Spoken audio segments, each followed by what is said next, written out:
As Ukraine's fight against Russian aggression intensifies, a troubling trend is emerging among NATO allies. Key countries are beginning to scale back military aid to Kyiv. This shift comes at a time when Ukrainian forces are making significant gains on the battlefield, but also facing unprecedented challenges as winter approaches. Poland, one of Ukraine's staunchest supporters, has declared that it has sent all the weapons it can to Kyiv without jeopardizing its own national security. Deputy Prime Minister and Defense Minister Władysław Kosiniak-Kamysz made the statement in response to a request from Ukrainian President Volodymyr Zelensky for Polish fighter jets and assistance in intercepting Russian missiles over western Ukraine. The Polish government, both our government and the government of our predecessors, have donated billions of dollars worth of equipment to Ukraine. That's all we were able to donate. Kosiniak-Kamysz emphasized that while Poland has already provided billions of dollars worth of military equipment, it can no longer do so without risking its own defense capabilities. In a similar vein, Germany, Europe's largest economy and second only to the United States in terms of military support for Ukraine, has announced a substantial reduction in its aid. The decision, driven by Finance Minister Christian Lindner of the Liberal Free Democratic Party, FDP, is rooted in the government's commitment to budgetary discipline.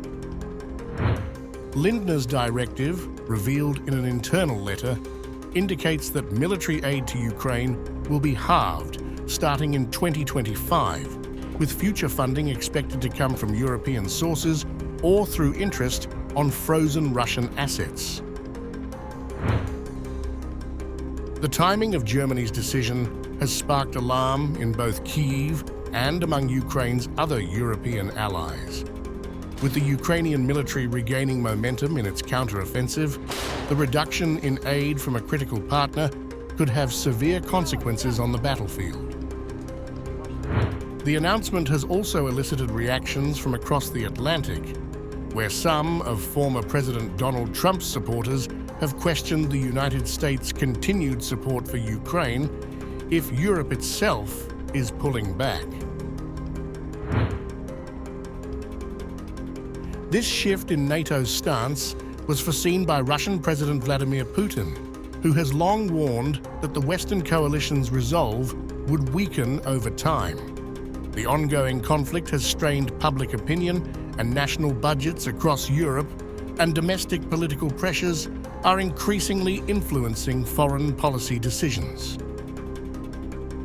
Putin's strategy appears to be bearing fruit as key European nations begin to prioritize their internal stability over sustained military assistance to Ukraine.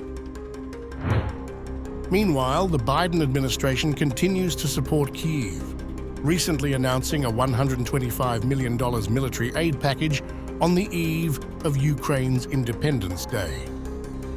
The package includes critical air defense systems, artillery munitions, and anti-armor missiles, underscoring Washington's ongoing commitment to Ukraine.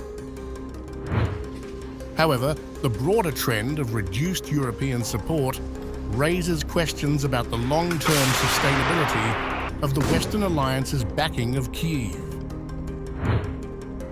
As NATO allies face mounting domestic challenges and budgetary constraints, the unity that has so far characterized their response to Russia's invasion of Ukraine is showing signs of strain.